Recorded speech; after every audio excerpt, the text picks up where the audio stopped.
चला स्टार्ट करूया सेशनला. बघा सेशनला स्टार्ट करण्याच्या आधी तुम्हाला कदाचित माहिती नसेल तर बघा जनरल ॲग्रिकल्चरचं हे टेलिग्राम चॅनल आहे.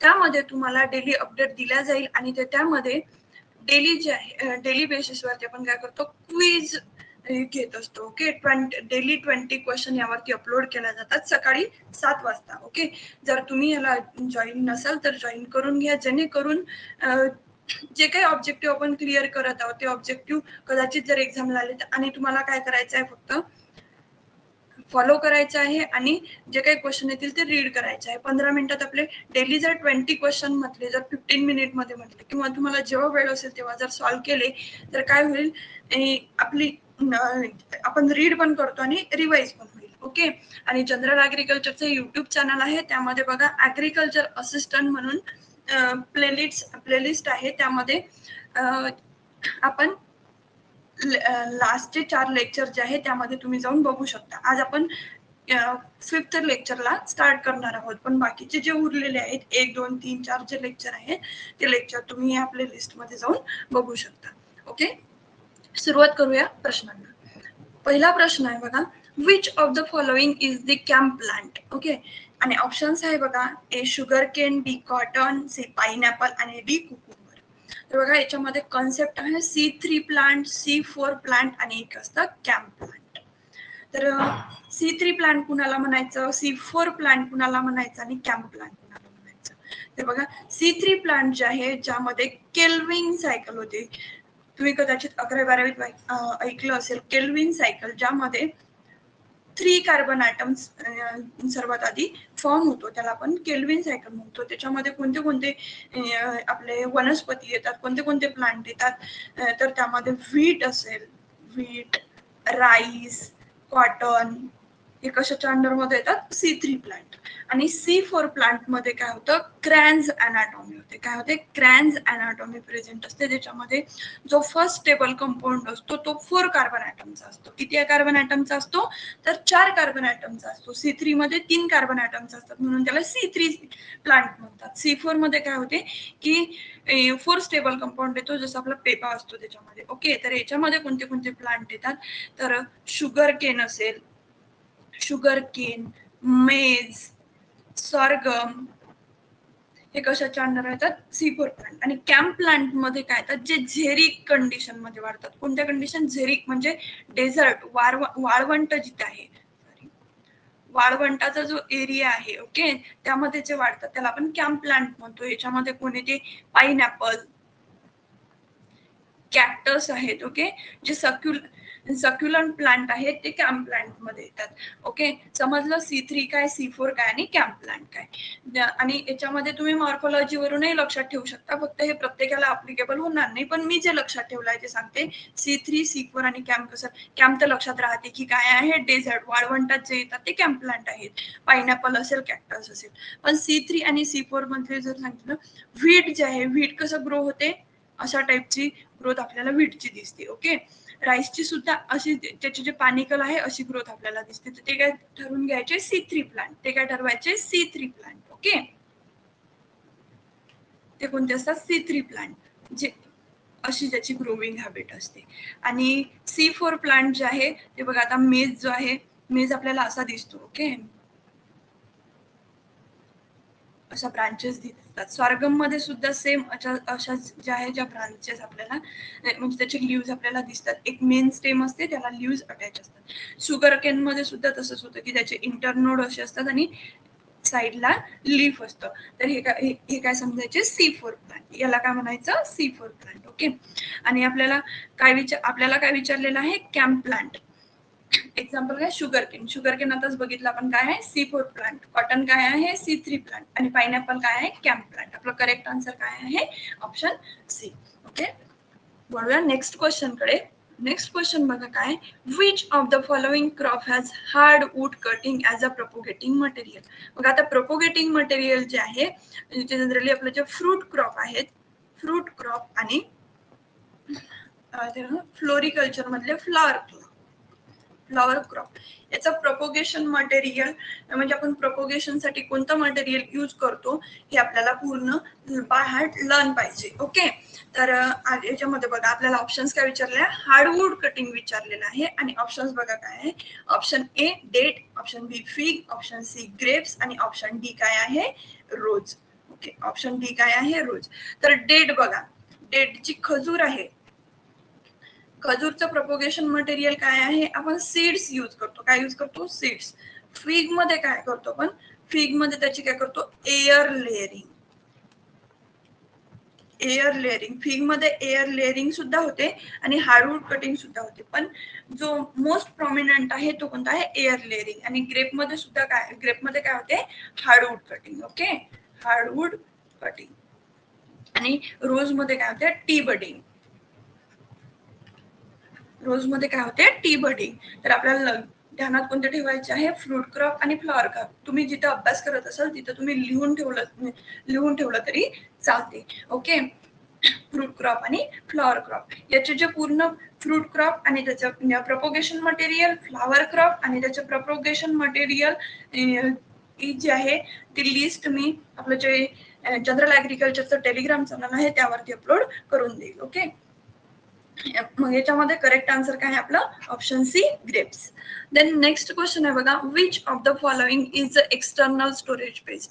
बघा आपण कंटिन्यू 4 दिवस झाले बघत आहोत आणि प्रत्येक याच्यामध्ये आपल्याला एक तरी क्वेश्चन हा स्टोअर्ड ग्रेन पेस्ट वरती दिसतोय. आपण आधी काय बघितलं होतं की इंटरनल स्टोअर्ड ग्रेन पेस्ट विचारला, देन आता काय विचारलं, एक्सटर्नल स्टोअर्ड ग्रेन पेस्ट. आणखी एका लेक्चर मध्ये आपण बघितलं होतं की त्याच्यामध्ये आपल्याला सायंटिफिक नेम विचारलं होतं. काय विचारलं होतं, सायंटिफिक नेम. आणि मी तुम्हाला परत एकदा सांगते की जे स्टोअर्ड ग्रेन पेस्ट आहेत, ओके, स्टोअर्ड ग्रेन पेस्ट आहेत किती, मोजून 12 ते 15 पेस्ट आहेत. ओके, 12 ते 15. आणि त्याचं आपल्याला काय करायचं आहे, फक्त सायंटिफिक नेम पाठ करायचं आहे, फॅमिली लर्न करायची आहे, जर इंटरेस्ट असला तर, नाही तर नाही केली जाते. सायंटिफिक नेम आणि एक्सटर्नल आहे, त्याची फीडिंग एक्सटर्नल आहे का इंटरनल आहे. ओके, एक्सटर्नल आहे की इंटरनल आहे, प्रायमरी स्टोरेज पेस्ट आहे की सेकंडरी स्टोरेज पेस्ट, एवढंच आपल्याला लक्षात ठेवायचं आहे. आणि त्याचं मॅनेजमेंट जनरली आता आपल्याला माहितीच आहे की सेल्फ वॉश, अल्युमिनियम फॉस्फाईड असेल, झिंक फॉस्फाईड असेल ते आपण यूज करतो. तेवढं फक्त एकदा रीड करून घ्यायचं आहे. आणि याची जी स्टोअर्ड ग्रेन पेस्टची जी पीडीएफ आहे ती मी टेलिग्राम चॅनल वरती अपलोड करून दिलेली आहे. आज मी त्याला पिन करून घेते, तुम्हाला वाटेल तर तुम्ही झेरॉक्स करू शकता किंवा पीडीएफ तुमच्याकडे सेव्ह ठेवू शकता. ओके, आता क्वेश्चन बघा काय आहे, which of the following is external storage pest. आणि ऑप्शन काय दिले आहे बघा, A rice moth, B rice weevil, C pulse beetle आणि डी लेसर ग्रेन बोरर. बघा याचा जो राईस मॉथ आहे हा काय आहे, एक्सटर्नल फीडर आहे. ओके, राईस मॉथ जो आहे एक्सटर्नल फीडर आहे. जे लॅबोरेटरी तुम्ही ऐकलं असेल, क्वार्सेरा सेफायलोनिका वगैरे. ओके, याला काय म्हणतो आपण, क्वार्सेरा सेफायलोनिका. काय याचं नाव, क्वार्सेरा सेफायलोनिका. हे कशासाठी यूज केलं जातं, जे ट्रायको कार्ड बनवल्या जातात. ओके, ट्रायचो कार्ड बनवल्या जातात, त्याच्यामध्ये पॅरासिटेट कोणता असतो, ट्रायचोग्रामा. कोणता असतो, ट्रायचोग्रामा. तर त्याची जी रिअरिंग आहे ही राईस मॉथ वर केली जाते. ओके, राईस मॉथ वर केली जाते. याला फॅक्टिशियस होस्ट सुद्धा म्हणतात. याला काय म्हणतात, फॅक्टिशियस होस्ट सुद्धा याला म्हणतात. ओके, हे काय आहे, एक्सटर्नल स्टोरेज पेस्ट आहे. While rice weevil, pulse beetle आणि जो लेसर ग्रेन बोरर हे काय आहेत, इंटरनल फीडर आहेत. हे काय आहेत, इंटरनल फीडर आहेत. इंटरनल फीडर आहेत. राईस वेविल त्याचं नाव आहे सिटोपिलस ओरायझी, पल्स बिटल असेल कॅलाचोब्रुसस चायनेन्सिस, देन लेसर ग्रेन बोरर आपला रायझोपोर्टा डोमिनिका. ओके, देन बघा नेक्स्ट आहे सायंटिफिक नेम ऑफ गॉलमिश फाय. म्हणून प्रत्येकाचं सायंटिफिक नेम जे आहे, जे मेजर, आता बघा आपण स्टोअर्ड ग्रेन पेस्ट मध्ये सांगितलं की आपल्याला काय करायचं आहे, याचे सायंटिफिक नेम लर्न करायचे आहेत. आणि आता पर्टिक्युलर जे पेस्ट क्रॉप आहेत, ओके, पेस्ट क्रॉप मध्ये फक्त आपल्याला मेजर जे आहेत, मेजर पेस्ट क्रॉप त्याचे जे पर्टिक्युलर सायंटिफिक नेम आणि त्याच्यामध्ये कोणते कोणते इन्सेक्ट येतात, ओके, कोणते कोणते पेस्ट अटॅक करतात, तेवढं आपल्याला लक्षात ठेवायचं आहे फक्त मेजर क्रॉपचं. कोणत्या कोणत्या मेजर क्रॉपचं मेजर क्रॉप कोणतं येते, राईस असेल, सेकंड व्हीट, राईस, व्हीट, स्वारगम, त्याच्यानंतर कॉटन, पिजन पी आणि सोयाबीन, ग्राउंडनट. हे काय इम्पॉर्टंट क्रॉप फक्त आपल्याला करायचे आहेत. ओके. आणि क्वेश्चन मध्ये आपल्याला काय विचारलंय की सायंटिफिक नेम ऑफ गॉलफ्लाय और मीज फ्लाय इज ऑप्शन्स आहे बघा, सिरिकोफागा इन्सर्टुलास, बी आहे निम्फिला डिपंक्टालिस, देन नेफॅलोक्रोसिस मेडिनालिस आणि डी ओर्सेओलिया ओरायझी. सिरिकोफागा इन्सर्टुलास कशाला म्हणतात तर राईस स्टेम बोररला. ओके, याला आपण येलो स्टेम बोरर सुद्धा म्हणतो. येलो स्टेम बोरर किंवा राईस स्टेम बोरर, त्याचं नाव काय आहे, सिरिकोफागा इन्सर्टुलास. ही काय आहे, मोनोफॅगस पेस्ट आहे. काय आहे, मोनोफॅगस पेस्ट आहे. देन आहे Nymphula depunctalis, rice caseworm. Okay, rice caseworm. Then Cnaphalocrocis medinalis जे आहे काय आहे, आर्मी वर्म आहे. आर्मी वर्म आहे. नेफॅलोक्रोसिस मेडिनालिस जी आहे ही मॅगट आहे. ओके, ही काय आहे, मॅगट आहे. देन ओर्सेओलिया ओरायझा जी आहे, ओर्सेओलिया ओरायझा ही काय आहे, गॉलमिच फ्लाय आहे. ही काय आहे, गॉलमिच फ्लाय. आपलं करेक्ट आन्सर काय आहे, ऑप्शन डी, ओर्सेओलिया ओरायझी.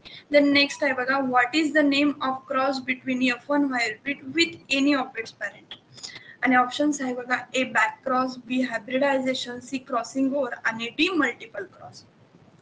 तर बघा याच्यामध्ये दोन टाइप पडतात क्रॉस जे होतात त्याच्यामध्ये, बॅक क्रॉस आणि टेस्ट क्रॉस. जेव्हा with any of its parent म्हटलं तेव्हा आन्सर काय टिक करायचं आपल्याला, बॅक क्रॉस. ओके, आणि टेस्ट क्रॉस काय, जर इथे एनी ऑफ पॅरेंट आहे ना, जिथं विथ एनी ऑफ पॅरेंट आहे तिथं जर रेसेसिव्ह पॅरेंट असला, रेसेसिव्ह पॅरेंट जर असला तर तेव्हा आपल्याला काय पिक करायचं आहे, टेस्ट क्रॉस. करेक्ट आन्सर काय आहे, option A, back cross. Then next question आहे बघा, lysimeter is use to measure. हा क्वेश्चन जो आहे तो सेकंड टाइम रिपीट झालेला आहे. ओके, लायसीमीटर आपण कशासाठी मेजर करतो तर इव्हॅपो ट्रान्सपिरेशन मेजर करण्यासाठी. इव्हॅपोरेशन साठी काय करतो आपण, इव्हॅपोरीमीटर, सनकन्सन इव्हॅपोरीमीटर जे आहे, ओपन पॅन इव्हॅपोरीमीटर, हे कशासाठी, इव्हॅपोरेशन साठी.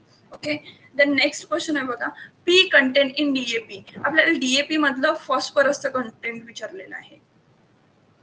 काय, फॉस्फरसचं कंटेंट विचारलेलं आहे. Option A 20%, option B 36%, option C 46% आणि ऑप्शन डी 50%. तर याचं करेक्ट आन्सर काय, ऑप्शन सी 46%. त्याच्यामध्ये नायट्रोजन किती असतो, 18%, 46%, 0. आता आपण सर्वजण शेतकऱ्याची मुलं आहोत. ओके, तर आपण आपल्याकडे डीएपी हे खत आपण बघितलेलंच असेल तर त्यावरती असं लिहिलेलं असतं 1846 पूज्य. तर हे काय आहे, 18 म्हणजे नायट्रोजन कंटेंट आणि 46% काय असतो, फॉस्फरस कंटेंट. ओके, याला आपण मिक्स्ड फर्टिलायझर सुद्धा म्हणतो कारण याच्यामध्ये काय आहे, दोन मायक्रो एलिमेंट जे आहे ते मिक्स्ड केलेले आहे. देन आहे give an example of straight fertiliser. Straight fertiliser म्हणजे काय की जे मायक्रो एलिमेंट आहेत. ओके, मायक्रो न्यूट्रिएंट आपले आहेत, कोणते कोणते आहेत, NPK. तर त्याचा स्ट्रेट म्हणजे फक्त एकच कोणतंही एक मॅक्रो एलिमेंट त्याच्यामध्ये प्रेझेंट असतं, त्याला आपण काय म्हणतो, स्ट्रेट फर्टिलायझर. तर नायट्रोजिनस स्ट्रेट फर्टिलायझर कोणतं आहे, युरिया. ओके, कोणतं आहे, युरिया. आणि पोटॅशियम कोणतं आहे, MOP, म्युरेट ऑफ पोटॅश. आपल्याला एक्झाम्पल काय दिले आहे बघा, ए युरिया, डीएपी आपण बघितलं मिक्स्ड आहे. देन MAP आणि MOP जे आहे ते कन्फ्युज व्हायसाठी, कारण आपण कधी कधी काय करतो, क्वेश्चन पूर्ण वाचत नाही आणि टिक करून देतो. तर MAP ही त्यांनी फक्त एक कन्सेप्ट बनवली आहे. ओके, तर म्युरेट ऑफ पोटॅश काय आहे, MOP, नॉट MAP. हे काय आहे, MOP, म्युरेट ऑफ पोटॅश काय आहे, सोल सोर्स आहे पोटॅशियमचा. करेक्ट आन्सर काय आहे, option A, urea. Then question आहे, what is infiltration rate. Infiltration rate आपण कालच बघितलं. इनफिल्ट्रेशन कालच्या जी सिरीज आहे त्यामध्ये आपल्याला क्वेश्चन आला होता पर्कोलेशन वरती. आज कशावरती क्वेश्चन आहे, इन्फिल्ट्रेशन. आता इन्फिल्ट्रेशन आणि पर्कोलेशन याच्यामधले सर्वात मेजर डिफरन्स काय आहे, तर इन्फिल्ट्रेशन मध्ये काय होते की डाऊनवर्ड, दोन्ही याच्यामध्ये मुवमेंट कशी होते, डाऊनवर्डच होते. फक्त इन्फिल्ट्रेशन रेट मध्ये काय होते, just entry of water.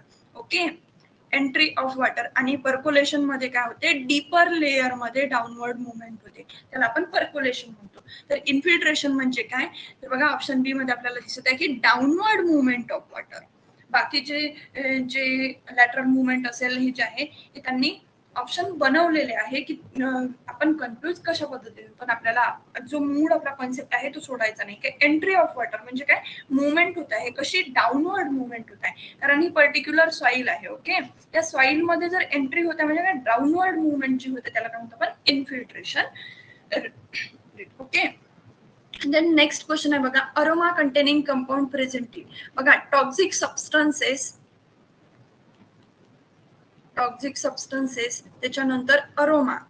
Aroma कशामुळे येतो, अरोमा कंटेनिंग कंपाऊंड हे जे आहे, आता टॉक्सिक सबस्टन्सेस तुम्ही जे आपले ऍग्रिकल्चरल क्रॉप्स आहेत त्याच्यामध्ये बघितले असेल वेगवेगळे टॉक्सिक सबस्टन्स, जसं कॉटन मध्ये गॉसिपॉल असेल, सोयाबीन मध्ये ट्रिप्सिन इनहिबिटर वगैरे हे जे असतील वेगवेगळे टॉक्सिक सबस्टन्सेस आणि अरोमा कंटेनिंग कंपाऊंड जे आहे हे आपल्याला बाय हार्ट लर्न करायचे आहे. ओके, टॉक्सिक सबस्टन्सेसचे मी एक शॉर्ट व्हिडिओ आपल्या युट्यूब चॅनलवरती अपलोड केलेला आहे, तुम्ही जाऊन बघू शकता. ओके, आता याच्यामध्ये काय विचारलं आहे आपल्याला, अरोमा कंटेनिंग कंपाऊंड. तर बघा ऑप्शन ए आहे डायलिल डायसल्फाइड. आपल्याला सर्वांना माहिती आहे की डायलिल डायसल्फाइड हा कशामध्ये असतो, तर लसूण, गार्लिक जे आहे त्याच्या, गार्लिक जे आहे, गार्लिक मध्ये आपल्याला काय पाहायला मिळतो, डायअलिल डायसल्फाइड. देन अलिल प्रोपाइल डायसल्फाइड हा कशामध्ये असतो, तर ओनियन मध्ये. आणि आपल्याला विचारलं सुद्धा कशाबद्दल आहे, तर ओनियन बद्दलच. आपला करेक्ट आन्सर काय आहे, option B, allyl propyl disulphide. Option C dimethyl disulphide, हे त्यांनी कन्फ्यूज करायसाठी ऑप्शन टाकलेला आहे. ओके, देन आहे आयसोथिओसायनाइड. आयसोथिओसायनाइड जनरली जे आपले कॅबेज आहे, कॉलीफ्लॉवर आहे, याच्यामध्ये आयसोथिओसायनाइड प्रेझेंट असतो. ओके, अशा पद्धतीने आजचे जे आपले जे काही क्वेश्चन होते ते कम्प्लीट झाले आहे. ओके, जर तुमचे काही सजेशन असतील तर ते तुम्ही मला कमेंटच्या माध्यमातून कळवा किंवा टेलिग्रामला वगैरे तुम्ही मला सांगू शकता की पर्टिक्युलर हे त्याच्यामध्ये ऍड केला, हा पॉइंट तुम्ही ऍड करा किंवा हा यावरती क्वेश्चन घ्या, तुम्ही मला सांगू शकता. ओके, आणि जर तुम्ही आज फर्स्ट टाइम व्हिडिओ बघत असाल तर सबस्क्राईब करा, शेअर करा, आणि जर आवडलं असेल, खरंच तुम्हाला जर सेशन आवडलं असेल तर लाईक करा. Okay, thank you so much.